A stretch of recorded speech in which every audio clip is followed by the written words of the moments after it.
क्या आपने कभी ऐसी आत्मा के बारे में सुना है जो आपकी हर इच्छा पूरी कर सकती है, लेकिन बदले में आपकी आत्मा की मालिक बन जाती है? ये कहानी है एक ऐसी यक्षिणी की जिसे वश में करने की कोशिश ने पूरे गांव को मौत के मुंह में धकेल दिया। 41 रातों की साधना, खून की बलि और एक अधूरी प्रेम कहानी। स्वागत है आपका डाक मंडे में। उत्तर प्रदेश के मिर्जापुर जिले से लगभग 30 किलोमीटर दूर एक छोटा सा गांव था, खैरागढ़। गांव जितना शांत दिखता था, उतना ही डरावना उसका इतिहास था। उस गांव के बाहर एक घना जंगल था जिसे लोग काल वन कहते थे। गांव के बुजुर्ग कहते थे कि उस जंगल में रात को कोई औरत घूमती है, एक ऐसी औरत जिसकी आंखें इंसानों जैसी नहीं थीं। लोग उसे कहते थे यक्षिणी। आकाश पांडे, जो कि पिछले 5 महीनों से होटल के F&B विभाग में काम कर रहा था, अपनी छुट्टियों में शहर से अपने गांव खैरागढ़ आया था। शहर की भागदौड़ से दूर उसे गांव की शांति अच्छी लग रही थी, लेकिन गांव आने के दूसरे ही दिन उसे एक अजीब सी बात पता चली। गांव में पिछले 3 महीने से लगातार लोग गायब हो रहे थे। न कोई शव मिलता था, न कोई सुराग, बस उनके घरों के बाहर मिट्टी में एक अजीब सा निशान मिलता था, एक स्त्री के पैरों का निशान। लेकिन उल्टा, उस रात जब आकाश अपनी दादी के साथ खाना खा रहा था, तो उसने कैजुअली पूछ लिया, दादी, ये लोग बोल रहे थे जंगल में कोई चुड़ैल है। दादी के हाथ से रोटी गिर गई, उनका चेहरा सफेद पड़ गया। धीरे से बोली, चुड़ैल नहीं है वो, यक्षिणी है। दादी ने कांपती आवाज में बताया, यक्षिणी कोई साधारण आत्मा नहीं होती। ये एक ऐसी स्त्री होती है जिसे तंत्र साधना के जरिए बुलाया जाता है। अगर साधक साधना पूरी कर ले तो यक्षिणी उसकी हर इच्छा पूरी करती है, धन, स्त्री, शक्ति सब कुछ देती है। लेकिन अगर साधना अधूरी रह जाए तो वही यक्षिणी साधक की आत्मा की मालिक बन जाती है। आज से 25 साल पहले गांव में एक तांत्रिक आया था। नाम था भैरवनाथ। वो गांव के बाहर उसी कालवन जंगल में रहता था। लोग कहते थे कि वो किसी यक्षिणी को वश में करने की साधना कर रहा था। 41 दिन की साधना, 41 रातें, शमशान की राख और एक कुंवारी लड़की का खून। 41वीं रात पूरे गांव में अजीब सी आवाजें गूंजने लगी थीं। कुत्ते रो रहे थे, हवा अपने आप चल रही थी और जंगल के बीचों बीच भैरवनाथ मंत्र पढ़ रहा था। ओम ह्रीम क्लीम यक्षन्ये नमः। तभी अचानक उसके सामने धुएं से एक आकृति बनने लगी। लंबे बाल, सफेद चेहरा, लाल आंखें और पैरों की दिशा उल्टी। भैरवनाथ डर गया। उसने आखिरी मंत्र बोलने में गलती कर दी और उसी पल यक्षिणी ने उसकी तरफ देखा और मुस्कुरा दी। अगली सुबह भैरवनाथ का शरीर पेड़ से उल्टा लटका मिला और उसके शरीर में खून की एक बूंद भी नहीं थी। उस दिन के बाद हर अमावस्या की रात गांव से कोई न कोई गायब होने लगा और उनके घर के बाहर उल्टे पैरों के निशान मिलते थे। उस रात आकाश अपने कमरे में सो रहा था। तभी उसे खिड़की के बाहर से पायल की आवाज सुनाई दी, छन छन छन।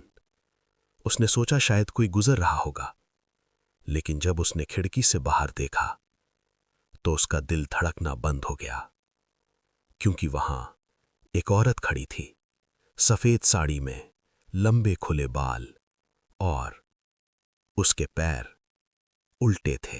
आकाश की सांसें तेज हो गई थीं। वो औरत अभी भी खिड़की के बाहर खड़ी थी। उसका चेहरा साफ दिखाई नहीं दे रहा था, क्योंकि उसके लंबे काले बाल उसके पूरे चेहरे को ढके हुए थे। लेकिन उसकी गर्दन धीरे धीरे टेढ़ी हो रही थी, जैसे कोई टूटी हुई गुड़िया। टक टक टक, हड्डियों के चटकने की आवाज आ रही थी। अचानक उसने अपने बालों को धीरे धीरे हटाया और उसकी आंखें पूरी तरह काली थीं। ना सफेद हिस्सा, न पुतली, बस काला अंधेरा। उसके होंठ धीरे धीरे फैलने लगे, इतने फैल गए कि उसका मुंह उसके कानों तक पहुंच गया। और उसी वक्त उसने अपने उल्टे पैरों से एक कदम आगे बढ़ाया।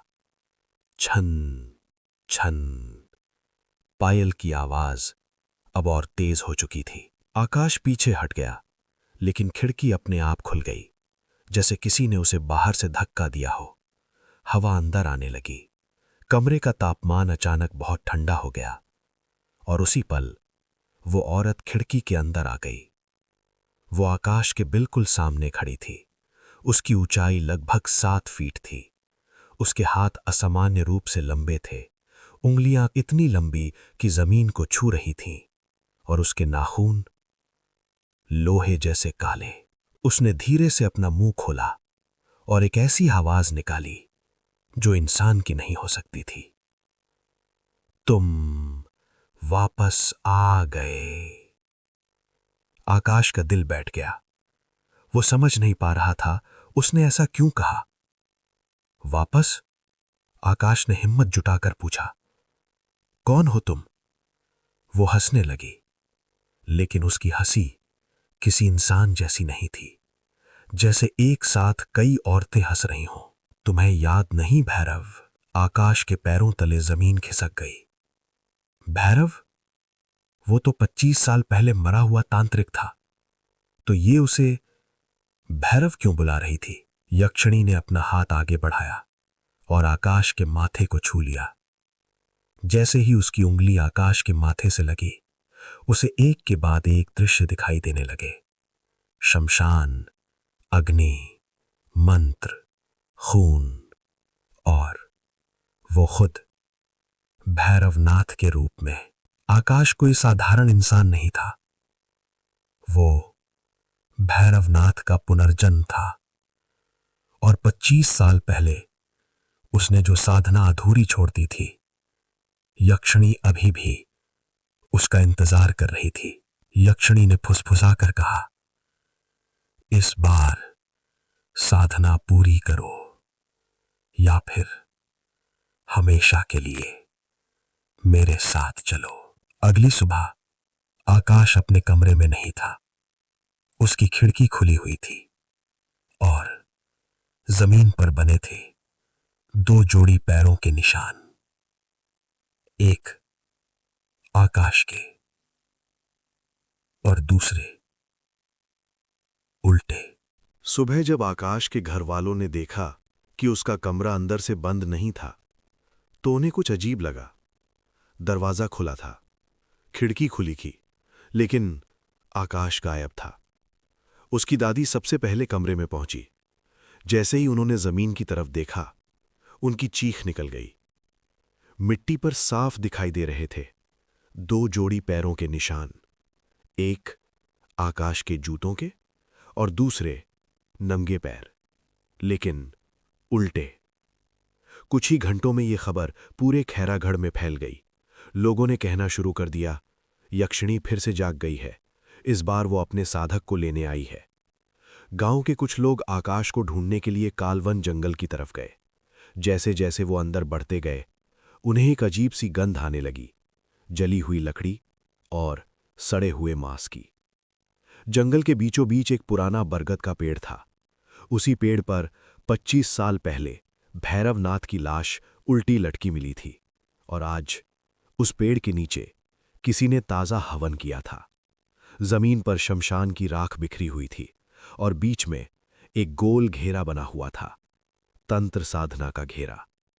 उस घेरे के अंदर खून से लिखा था, ओम ह्रीम क्लीम यक्षिण्यै नमः। और उस घेरे के बीच में बैठा था आकाश। उसकी आंखें बंद थीं, उसके शरीर पर राख लगी हुई थी, और वो धीरे धीरे वही मंत्र दोहरा रहा था, ओम ह्रीम क्लीम यक्षिण्यै नमः। जब गांव वालों ने उसे उठाने की कोशिश की, तो उसने अपनी आंखें खोल दी, और उसकी आंखें पूरी तरह काली थीं। उसने धीरे से कहा, साधना अधूरी है, किसी को पास मत आने दो। उसकी आवाज अब उसकी नहीं थी, जैसे कोई और उसके अंदर बोल रहा हो। अचानक तेज हवा चलने लगी, पेड़ हिलने लगे, और उसी वक्त बरगद के पीछे से एक औरत बाहर आई। सफेद साड़ी, लंबे बाल, उल्टे पैर। यक्षिणी। उसके पीछे और भी परछाइयां थीं, धीरे धीरे धुएं से निकलती हुई। गांव के वो लोग जो पिछले 3 महीने से गायब थे, उनकी आंखें भी काली थीं। उनके चेहरे पर कोई भाव नहीं था, जैसे कोई कठपुतली। 41वीं रात फिर से शुरू हो चुकी है। इस बार साधना पूरी होगी। बरगद के पेड़ के नीचे आकाश अब भी मंत्र जप रहा था। ओम ह्रीम क्लीम यक्षिण्यै नमः। उसकी आवाज धीरे धीरे भारी होती जा रही थी, जैसे हर मंत्र के साथ कोई और शक्ति उसके अंदर प्रवेश कर रही हो। गांव के जो लोग उसे बचाने आए थे, अब खुद डर से कांप रहे थे, क्योंकि यक्षिणी अब उनके बिल्कुल सामने खड़ी थी। इस बार उसकी आंखें लाल थीं और उसके चेहरे पर एक अजीब सी मुस्कान थी। वो धीरे धीरे आकाश के चारों तरफ घूमने लगी, जैसे कोई शिकारी अपने शिकार का निरीक्षण करता है। गांव वालों में से एक आदमी, जिसका नाम रमेश था, डर के मारे चिल्ला पड़ा, ये सब पाप है, हम इसे रोकेंगे। जैसे ही वो तंत्र घेरे के अंदर कदम रखने लगा, हवा में एक अजीब सी आवाज गूंजी, रुको। रमेश ने एक कदम अंदर रखा और अगले ही पल उसका शरीर हवा में उठ गया, जैसे किसी ने उसकी गर्दन पकड़ ली हो। उसकी आंखें बाहर निकल आईं, मुंह से खून बहने लगा और उसका शरीर धीरे धीरे मुड़ने लगा। टक टक टक, हड्डियां टूटने की आवाज।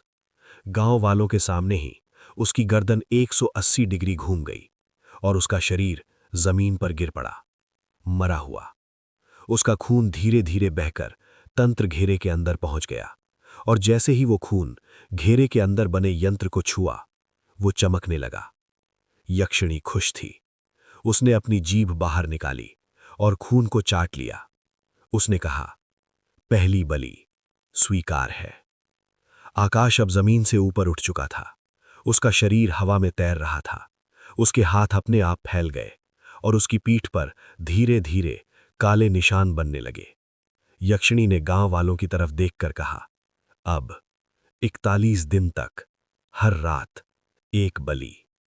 अगर किसी ने साधना रोकने की कोशिश की तो पूरा गांव खत्म हो जाएगा। गांव वाले भाग खड़े हुए, लेकिन जंगल से बाहर निकलने से पहले उन्होंने पीछे मुड़कर देखा तो आकाश अब अकेला नहीं था। उसके पीछे यक्षिणी खड़ी थी और उसका हाथ आकाश के दिल के अंदर था। पहली बलि के बाद पूरा खैरागढ़ गांव दहशत में था। कोई घर से बाहर नहीं निकल रहा था। सूरज ढलते ही हर दरवाजा बंद हो जाता था। लेकिन दूसरी रात आ चुकी थी और यक्षिणी को अपनी दूसरी बलि चाहिए थी। रात के 12 बजे गांव में अचानक कुत्ते भौंकने लगे। फिर एकदम से सब शांत हो गया, जैसे किसी ने पूरी दुनिया की आवाज बंद कर दी हो। पायल की आवाज, छन छन छन। गांव की गलियों में किसी के चलने की आवाज गूंज रही थी। वो आ चुकी थी। इस बार वो सीधे पहुंची गांव के प्रधान के घर। दरवाजा अपने आप खुल गया। अंदर प्रधान की 16 साल की बेटी नींद में थी। अचानक उसकी आंख खुल गई, क्योंकि कोई उसके सिरहाने खड़ा था। वही सफेद साड़ी, वही लंबे बाल, उल्टे पैर। यक्षिणी। उसके पीछे और भी परछाइयां थीं, धीरे धीरे धुएं से निकलती हुई। गांव के वो लोग जो पिछले 3 महीने से गायब थे, उनकी आंखें भी काली थीं। उनके चेहरे पर कोई भाव नहीं था, जैसे कोई कठपुतली। दूसरी बलि स्वीकार है। पूरा जंगल उसकी चीख से गूंज उठा और अगले ही पल उसका शरीर राख बन गया। आकाश के शरीर पर एक और निशान बन गया। अब उसकी पीठ पर 2 काले चिन्ह थे। अभी 39 बाकी हैं। यक्षिणी ने मुस्कुराकर कहा, अब 39 और। पहली रात रमेश, दूसरी रात प्रधान की बेटी, अब तीसरी रात आने वाली थी। इस बार गांव वालों ने तय किया कि वो चुप नहीं बैठेंगे। गांव के मंदिर के पुजारी ने कहा, अगर ये तांत्रिक साधना है तो इसे सिर्फ तंत्र से ही रोका जा सकता है। पुजारी ने एक नाम लिया, अघोरी। जंगल से लगभग 10 किलोमीटर दूर नदी के किनारे एक शमशान था। वहां रहता था एक अघोरी, जिसके बारे में कहा जाता था कि वो मृत आत्माओं से बात कर सकता है। रात के 9 बजे गांव के 4 आदमी उसे बुलाने गए, लेकिन शमशान में पहुंचते ही उन्हें कुछ अजीब दिखाई दिया। शमशान की चिता अपने आप जल रही थी और उसके सामने बैठा था वो अघोरी। उसने पहले ही जान लिया था, उन्होंने कुछ कहा भी नहीं था कि उसने अपनी आंखें खोल दी और बोला, यक्षिणी जाग चुकी है। उसी वक्त गांव में एक 10 साल का बच्चा नींद में उठकर घर से बाहर निकल रहा था। उसकी मां ने देखा, लेकिन उसका शरीर जैसे जाम हो गया था। दरवाजे के बाहर यक्षिणी खड़ी थी। उसकी मुस्कान इस बार और भी भयानक थी। जंगल में बरगद के नीचे आज तीसरी रात की साधना शुरू हो चुकी थी। आकाश अब मंत्र नहीं पढ़ रहा था, बल्कि हंस रहा था। जैसे ही वो बच्चा तंत्र घेरे में पहुंचा, आकाश ने अपनी आंखें खोलीं और अपना हाथ आगे बढ़ाया। अचानक आकाश की आंखों से खून बहने लगा। उसने चिल्लाया, रुको। एक पल के लिए ऐसा लगा जैसे आकाश अभी भी अंदर कहीं जिंदा है, लेकिन यक्षिणी ने उसका सिर पकड़ लिया और उसके कान में कुछ फुसफुसाया, और फिर उसकी हंसी फिर से गूंजने लगी। तीसरी बलि स्वीकार है। अब उसकी पीठ पर 3 काले निशान थे। शमशान में बैठे अघोरी ने धीरे से कहा, अब उसे बचाना मुश्किल है। शमशान की आग के सामने बैठा अघोरी अपनी आंखें बंद किए हुए था। गांव वाले उसके सामने हाथ जोड़कर खड़े थे। उसने कहा, जिसे तुम बचाना चाहते हो वो अब तुम्हारा आकाश नहीं है। उसके अंदर अब भैरव जाग चुका है। गांव के एक आदमी ने डरते हुए पूछा, क्या वो तांत्रिक का पुनर्जन्म है? अघोरी ने सिर हिलाया। 25 साल पहले भैरवनाथ ने यक्षिणी को वश में करने की कोशिश की थी, लेकिन साधना अधूरी रह गई, और अब इस जन्म में उसे साधना पूरी करनी ही होगी, वरना यक्षिणी उसकी आत्मा को हमेशा के लिए अपने साथ ले जाएगी। गांव वालों ने पूछा, क्या कोई तरीका है इसे रोकने का? अघोरी ने कहा, है, लेकिन उसके लिए तुम्हें उसकी सबसे प्रिय चीज की बलि देनी होगी। प्रिय चीज? क्या मतलब? अघोरी, पिछले जन्म में भैरवनाथ की साधना अधूरी इसलिए रह गई थी क्योंकि उसे एक लड़की से प्रेम हो गया था। वो लड़की जिसकी बलि उसे देनी थी, वही उसकी कमजोरी बन गई। और इस जन्म में, अघोरी ने धीरे से कहा, वो लड़की भी वापस आ चुकी है। कौन है वो? इस जन्म में उसका नाम है। तभी अघोरी ने अपनी आंखें खोलीं और कहा, सीमा। सीमा आकाश की बचपन की दोस्त थी, जिसके साथ वो शहर जाने से पहले तक हर दिन मिलता था। अगर सीमा की बलि दे दी जाए तो साधना टूट सकती है, लेकिन अगर बलि नहीं दी गई तो 41वीं रात यक्षिणी पूरे गांव को खत्म कर देगी। अघोरी की बात सुनकर सबके पैरों तले जमीन खिसक गई। गांव के प्रधान ने कांपती आवाज में कहा, वो तो आकाश की बचपन की दोस्त है। अघोरी ने कहा, सिर्फ इस जन्म में। पिछले जन्म में वो भैरवनाथ का प्रेम थी। उसकी साधना अधूरी इसलिए रह गई थी क्योंकि वो उस लड़की की बलि नहीं दे पाया था, और अब यक्षिणी वापस आई है उसी अधूरी साधना को पूरा करवाने। मतलब इस बार अगर सीमा की बलि दे दी जाए तो आकाश बच सकता है, लेकिन अगर बलि नहीं दी गई तो 41वीं रात न सिर्फ आकाश मरेगा, बल्कि पूरा खैरा गढ़ खत्म हो जाएगा। कुछ लोग बोले, एक की जान से पूरा गांव बच जाएगा, लेकिन कुछ लोग चिल्लाए, वो हमारी बेटी है। आखिरकार डर जीत गया और गांव वालों ने तय किया, सीमा की बलि दी जाएगी। उसी रात 4 आदमी सीमा के घर पहुंचे, लेकिन घर के अंदर कोई नहीं था। दीवार पर खून से लिखा था, बहुत देर हो चुकी है, और नीचे उल्टे पैरों के निशान। जंगल में बरगद के नीचे आज चौथी रात की साधना शुरू हो चुकी थी, और इस बार तंत्र घेरे के बीच खड़ी थी सीमा। बरगद के पेड़ के नीचे आग फिर से जल रही थी। हवा भारी थी और तंत्र घेरे के बीच खड़ी थी सीमा। सीमा की आंखें खुली थीं, लेकिन उनमें कोई भावना नहीं थी, जैसे वो अपने शरीर में हो ही नहीं। आकाश हवा में तैर रहा था।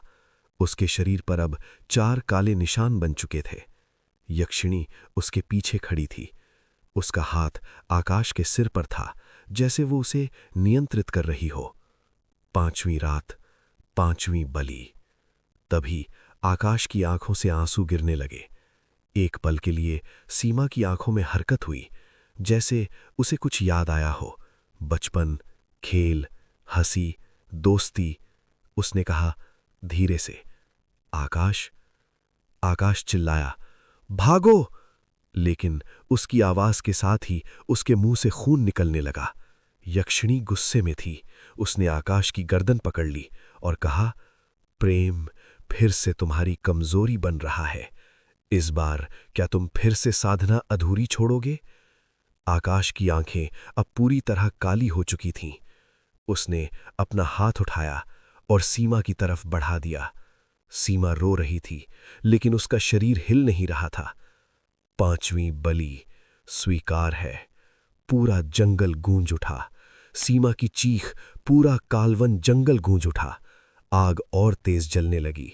हवा गोल गोल घूमने लगी। लेकिन जैसे ही आकाश का हाथ सीमा के सीने को छूने वाला था, अचानक उसका शरीर कांपने लगा।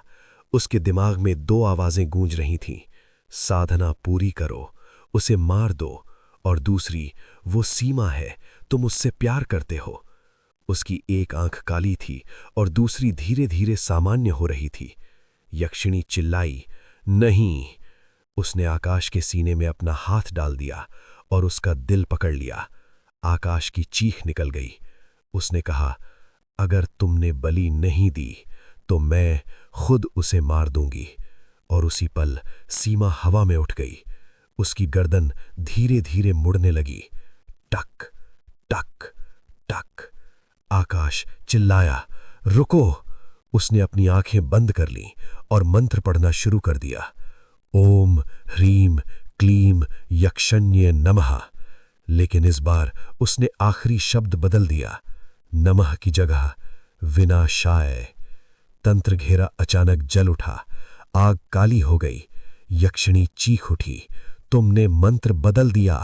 जैसे ही आकाश ने मंत्र का आखिरी शब्द बदला, ओम ह्रीम क्लीम यक्षण्यै विनाशाय, पूरे तंत्र घेरे में आग लग गई। लेकिन वो आग लाल नहीं थी, काली थी। धरती कांपी। बरगद का पेड़ जोर जोर से हिलने लगा। जंगल में बैठे सारे पक्षी एक साथ उड़ गए। हवा में एक भयानक चीख गूंज उठी। यक्षिणी पीछे हट गई। पहली बार यक्षिणी के चेहरे पर डर दिखाई दिया। उसने कहा, ये मंत्र सिर्फ साधक ही बदल सकता है। आकाश अब जमीन पर उतर चुका था। उसकी दोनों आंखें अब अलग थीं। एक पूरी तरह काली, दूसरी सामान्य। सीमा अब भी हवा में लटकी हुई थी, लेकिन उसकी गर्दन रुक चुकी थी। यक्षिणी ने अपने लंबे नाखून आकाश की तरफ बढ़ाए। वो हवा में उड़ती हुई उसकी तरफ आई, लेकिन तंत्र घेरे से एक अदृश्य दीवार निकल आई और उसे पीछे फेंक दिया। वो चिल्लाई, तुम भूल रहे हो, तुम्हारी आत्मा मेरी है। आकाश धीरे से खड़ा हुआ और बोला, इस जन्म में नहीं। अचानक उसकी पीठ पर बने 5 काले निशान चमकने लगे। वो दर्द में था। उसके शरीर से धुआं निकलने लगा, जैसे वो अंदर से जल रहा हो। लेकिन वो मंत्र पढ़ता रहा, ओम ह्रीम क्लीम यक्षण्यै विनाशाय। अब अंतिम युद्ध शुरू हो चुका है। या तो यक्षिणी खत्म होगी या आकाश। आज 41वीं रात थी। जंगल, पूरा कालवन जंगल काले धुएं से भर चुका था। बरगद के पेड़ के नीचे तंत्र घेरा अब भी जल रहा था। उसका शरीर अब आधा जल चुका था, लेकिन वो अब भी मंत्र पढ़ रहा था। ओम ह्रीम क्लीम यक्षण्यै विनाशाय। सीमा अब जमीन पर गिर चुकी थी, बेहोश लेकिन जिंदा। यक्षिणी अब अपना असली रूप दिखा चुकी थी। उसके बाल अब जमीन तक पहुंच रहे थे। उसका मुंह अमानवीय रूप से बड़ा हो चुका था और उसकी आंखों से खून बह रहा था। उसने कहा, अगर मैं खत्म हुई तो तुम भी नहीं बचोगे।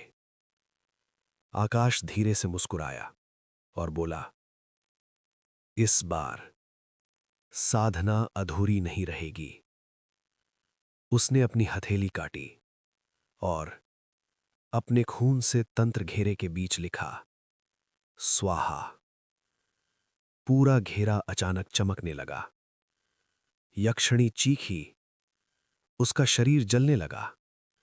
वो भागना चाहती थी, लेकिन उसके पैर जमीन में धंस चुके थे। उसने आखिरी बार कहा, भैरव। तब आकाश ने कहा कि मैं आकाश हूं, और पूरा जंगल रोशनी से भर गया। अगली सुबह बरगद के नीचे सब कुछ शांत था। जब गांव वाले पहुंचे तो उन्हें वहां सीमा बेहोश मिली, लेकिन जिंदा, और आकाश, लेकिन उसकी सांसें नहीं चल रही थीं। उसके चेहरे पर एक मुस्कान थी और उसकी पीठ पर बने 5 निशान अब गायब थे।